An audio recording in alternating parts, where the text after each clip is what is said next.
10वी नंतर अनेक विद्यार्थी आणि पालक सायन्स निवडतात.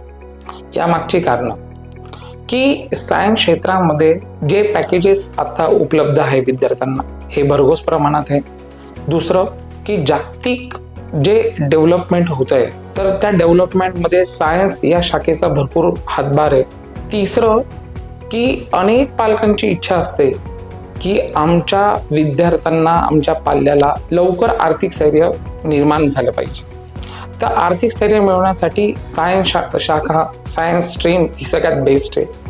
चौथं की नवनवीन संधी जेव्हा जेव्हा उपलब्ध असतील तर त्या सर्वप्रथम सायन्समध्ये उपलब्ध होतील आणि मग नंतरच्या स्ट्रीममध्ये. पाचवं की सायन्स ही एक अशी ब्रांच आहे की ज्यामध्ये विद्यार्थी कधीही कुठेही त्याचा कल निर्माण झाला तर तो निर्णय घेऊ शकतो. 12वी सायन्स सुद्धा करून तो आर्ट्स, कॉमर्स, कॉम्पिटिटिव्ह एक्झाम्स अशा अनेक जे पर्याय उपलब्ध आहे त्याकडे तो जाऊ शकतो.